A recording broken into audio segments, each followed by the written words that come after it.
సెక్రటేరియట్లో ఈరోజు సాయంత్రం 3 గంటల పాటు అంగన్వాడీ రాష్ట్ర వ్యాప్తంగా గత 4 రోజుల నుంచి జరుగుతున్న సమ్మె మీద సుదీర్ఘమైనటువంటి చర్చలు 3 మంత్రులతో జరిగాయి. ఈ చర్చలు పూర్తిగా విఫలమైనాయి. చర్చల్లో ఎటువంటి పురోగతి అనేటువంటిది లేదు. రాష్ట్ర ప్రభుత్వం అంగన్వాడీ వర్కర్సు, హెల్పర్స్, ఆయాల పట్ల చాలా మొండి వైఖరితో ఉన్నారు. అందుకని నిరవధిక సమ్మె కొనసాగాలని 3 యూనియన్లు కూడా మాట్లాడుకొని నిర్ణయించడం అనేటువంటి జరిగింది. రేపటి నుంచి కూడా నిరవధిక సమ్మె కొనసాగుతుంది. అంటే అంగన్వాడీలకి తాళాలు వేశారు, తాళాలు వేయలేదని చెప్పి రాష్ట్రపతి చెప్తుంది. మీరేమో తాళాలు పగలగొడుతున్నారు అది కూడా చెప్పారు. చెబితే మేమేమి తాళాలు పగలగొట్టమని చెప్పలేదని బొత్స గారు ప్రకటన చేశారు. అది వాస్తవం కాదు. రాష్ట్ర ప్రభుత్వాలు చేయడం తప్పని చెప్పేసి కూడా మేము చెప్పాం. ఆ విధంగా కానీ ఒత్తిడి చేసి బెదిరించి లేకపోతే నిర్బంధ పద్ధతుల్లో కానీ రాష్ట్ర ప్రభుత్వం అంగన్వాడీ ఉద్యమాన్ని అణచాలని చూస్తే దానికి తగిన మూల్యం చెల్లిస్తారు. అందుకని ఇప్పటికైనా కూడా సమస్యని త్వరగా పరిష్కరించండి. మమ్మల్ని సమ్మెను విరమించమంటున్నారు, సమ్మె విరమిస్తాం. మీరు రేపే పరిష్కారం చేయండి, ఎల్లుండి నుంచి సమ్మె విరమిస్తాం. అంతేగాని ఏ ఒక్క సమస్య అదనంగా ఒక్క విషయం మీద కూడా ఈరోజు 3 గంటల సేపు 3 ఫైనాన్స్ మినిస్టరు, బొత్స సత్యనారాయణ గారు, అలాగే ఉషశ్రీచరణ్ గారు, 3 మంత్రులు ఉన్నా, అట్లాగే చీఫ్ సెక్రటరీ, మిగిలిన అధికారులు, ఉన్నతాధికారులు ఉన్నా ఒక్క విషయం మీద కూడా అంగుళం కూడా పురోగతి అనేది లేదు. ఏ విధంగా అది చిన్న చిన్న విషయాలు గతంలోనే వచ్చినాయి, ఇప్పుడు కాదు. అది 11 సీఎం గారు పరిష్కారం చేయమనండి. మేము అది అడిగేది. సీఎం గారు తొందరలో మీరు మాట్లాడి పరిష్కారం చేయండి. మీరు 4 రోజుల నుంచి సమ్మె జరుగుతుంది.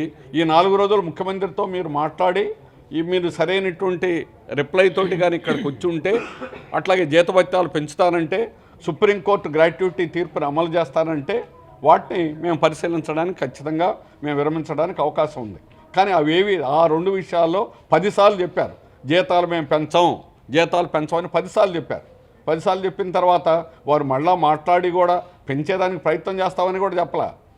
పెంచం, సాధ్యం కాదు, డబ్బులు లేవు అని చెబుతున్నారు. ఆ విధంగా చెప్పిన తర్వాత వారు ముఖ్యమంత్రి గారితో కూడా మాట్లాడకుండా వచ్చి ఉంటారని మేము అనుకోవడం లేదు.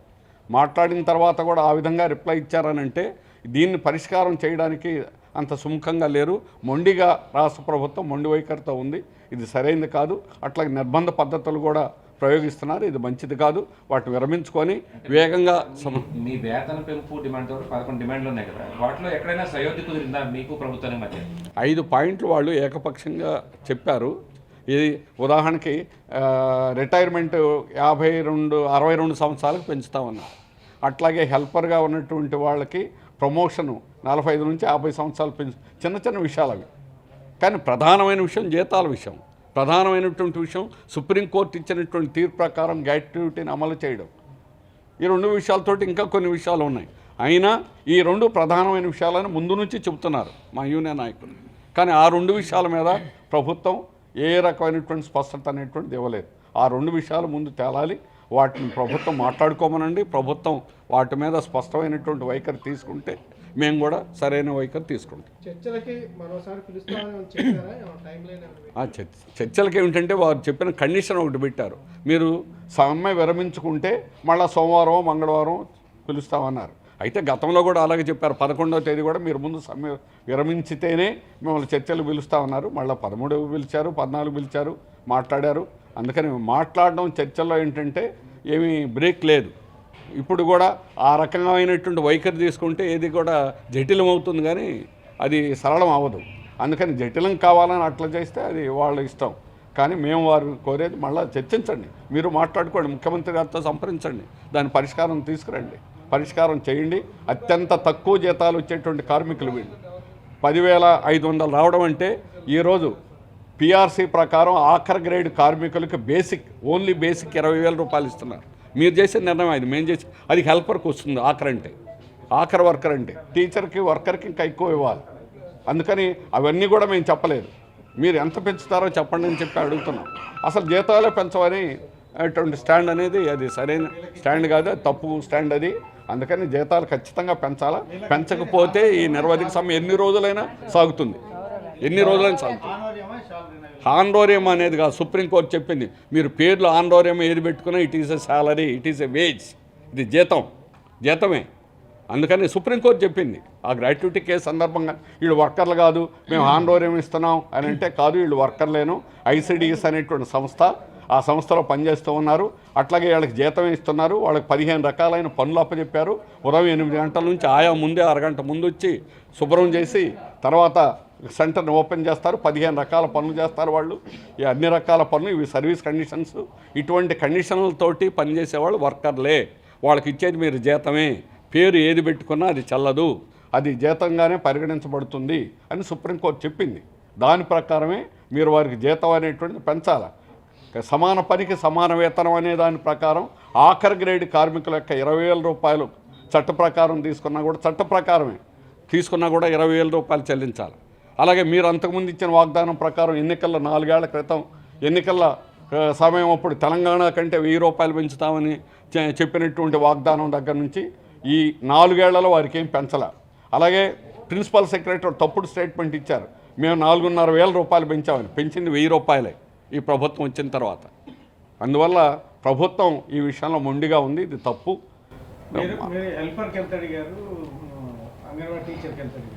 అంటే రైజ్ అంతా ఒకే విధంగా ఉంటుంది.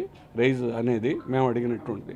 అందుకని 20,000 రూపాయలు హెల్పర్కి, 26,000 రూపాయలు వర్కర్కి వేతనాలు పెంచుతారని చెప్పి వచ్చాం. ఎందుకంటే మినిస్టర్లు అందరూ ఉన్నారు, అంతమంది మినిస్టర్లు కూర్చోబెట్టి మాట్లాడుతుంటే మా సమస్య పరిష్కారం అయిపోద్దని అనుకున్నాం. కానీ ఏమాత్రం పరిష్కారం తీసుకెళ్ళలేదు. వేతనాలు అయితే మేము పెంచము అనే పద్ధతిలోనే చెప్పారు. గ్రాడ్యుయేట్ అని ఇమ్మంటే గ్రాడ్యుయేట్ కూడా కేంద్రానికి రాస్తానన్నారు. కేంద్రానికి రాస్తే కేంద్రం కదా, అనేక రాష్ట్రాల్లో ఆ రాష్ట్ర గవర్నమెంట్లే ప్రకటించినాయి. కానీ ఈ రాష్ట్రం కూడా ప్రకటించాలి. ప్రకటించకుండా కేంద్రానికి రాస్తామన్నారు. కేంద్రం రాస్తామంటే కేంద్రం 2011 తర్వాత ఒక పైసా కూడా కేంద్ర ప్రభుత్వం వేతనాలు పెంచలేదు. అటువంటప్పుడు కేంద్రానికి రాస్తే దానివల్ల ఫలితం ఏమి ఉండదు. కాబట్టి మేము గ్రాడ్యుయేట్ అడిగాము, వేతనాలు పెంచమని అడిగాం. ఈ 2 డిమాండ్స్ని దాటవేసి మీరు వాయిదా వేసుకోండి, సమ్మె మళ్ళీ కూర్చుద్దాం అని చెప్పారు. ఇది కరెక్ట్ కాదు. మా వేతనాలు పెంచాలి, వేతనాలు పెంచే వరకు మేము 3 యూనియన్లు కూడా అనుకున్నాం సమ్మె కొనసాగించాలని చెప్పేసి. అయితే గవర్నమెంట్ బెదిరింపులకు వెళ్తుంది. తాళాలు పగలగొట్టిస్తున్నారు. పగలు కూడా కాదు, అర్ధరాత్రి తాళాలు పగలగొడుతున్నారు. అర్ధరాత్రి తాళాలు పగలగొట్టి అంగన్వాడీ సెంటర్ ఎప్పుడు పెడతారు? పైగా ఒకళ్ళిద్దరు కాదు వెళ్ళేది, ఒక 1 డజన్ మంది వెళ్ళి అంగన్వాడీ సెంటర్లో కూర్చుంటున్నారు. వీళ్ళని చూసే పిల్లలు వెళ్ళిపోతారు. ఏ పిల్లలు వెళ్తారు? ఆ పిల్లలు ఒక ఆయమ్మ ఆ బిడ్డను తీసుకొస్తే వాడు 1కి వెళ్ళినా 2కి వెళ్ళినా శుభ్రం చేస్తుంది. ఇప్పుడు వీళ్ళు వెళ్ళే వాళ్ళు ఎవరు? అలా శుభ్రం చేసే వాళ్ళు ఎవరున్నారు? ఎవరు వెళ్తారు? ఫీడింగ్ కూడా ఇప్పుడు చాలామంది అంగన్వాడీలకి కుటుంబ కలహాలు, కుటుంబాల గొడవల వల్ల విలువైన వస్తువులు అంగన్వాడీ సెంటర్లో పెట్టుకున్నారు. కానీ అవన్నీ కూడా ఏం చేశారో కూడా తెలియదు. ఇప్పుడు తాళాలు పగలగొట్టేసి అంతా చిల్లర చేసేసి చాలా సిరాకు చేసేసారు. ఇది సరైనది కాదు. దానివల్ల ఎవరు నష్టపోతారు? మళ్ళీ అంతిమంగా ప్రజలనే నష్టపోయేలాగా ఈవేళ ప్రభుత్వం చేస్తుంది. కాబట్టి మేము చాలా తొందరలోనే ప్రభుత్వం మాకు వేతనాలు పెంచాలి, పెంచి మా సమ్మెను విరంపు చేయాలని చెప్పేసి మేము కోరుతా ఉన్నాం. విధులు కాకపోతే ఉద్యోగాలు తీసేస్తాం, కలెక్టర్లకు కూడా ఆదేశాలు ఇచ్చామని చెప్పారు. మరి ఆ బెదిరింపులు మీరు లొంగారా? లేకపోతే మేము బెదిరింపులకి లొంగోవేళ్ళం అయితే మేము సమ్మెకే వెళ్ళాం, బెదిరింపులకి లొంగం. ఎందుకంటే ఆకలి బాధ అన్నిటికంటే గొప్పది, విలువైంది ఆకలి బాధ అనేది. అందరికీ, గర్భిణీలకి, బాలింతలకి, పసిబిడ్డలకి పౌష్టికాహారం అందించే మాకు, మా బిడ్డలకు పౌష్టికాహారం లేదు. ముందు మాకు తిండి లేకుండా మేమేం పని చేస్తాం? కాబట్టి మాకు తిండి తినాలంటే కనీస వేతనం అమలు చేయండి, మాకు వేతనాలు పెంచకుండా, గ్రాడ్యుయేట్ ఇవ్వకుండా మీరు పని చేయండి అంటే మేము చేయలేం. అందుకే సమ్మెకి వెళ్తా. కాబట్టి సమ్మె కొనసాగుద్ది, ఎన్ని బెదిరించినా సమ్మె కొనసాగుద్ది. తాళాలు పగలగొట్టే వాళ్ళంతా కూడా సచివాలయ ఉద్యోగులతో తాళాలు పగలగొట్టిస్తున్నారు. విఆర్ఓలు, సచివాలయ ఉద్యోగులు, ఎక్కువ సచివాలయ ఉద్యోగులు, అలాగే విఆర్ఓలు కూడా వెళ్ళారు, విఆర్ఏలు కూడా వెళ్ళారు. తర్వాత వాలంటీర్స్, సెక్రటరీలు, పంచాయతీ సెక్రటరీలు వెళ్ళారు. ఒక 2-3 చోట్ల పంచాయతీ సర్పంచులు వెళ్ళారు. వైసీపీ సర్పంచులతోటి 2-3 చోట్ల సర్పంచులు వెళ్ళారు. కానీ ఎక్కువ ప్రభుత్వ ఉద్యోగులే. ఇది ఈ స్టేట్లో 60% తాళాలు పగలగొట్టించారు. తాళాలు పగలగొట్టేసారు. ఎక్కడ తాళాలు వేసిన పరిస్థితి కూడా లేదు. మొత్తం అంతా చిందరవందర అయిపోయింది. అంటే పగలగొట్టడానికి ప్రయత్నాలు చేశారు.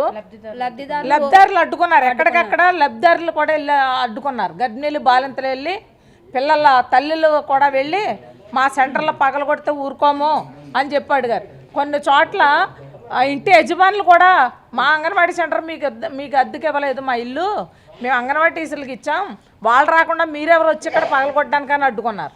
అలాగా ప్రజల నుండి మాకు మద్దతు ఉంది. మరిన్ని వీడియోస్ కోసం ఛానల్ ని సబ్స్క్రైబ్ చేయండి, లేటెస్ట్ అప్డేట్స్ కోసం వాట్సాప్ ఛానల్ ని ఫాలో చేయండి అండ్ లింక్ డిస్క్రిప్షన్ లో ఉంది.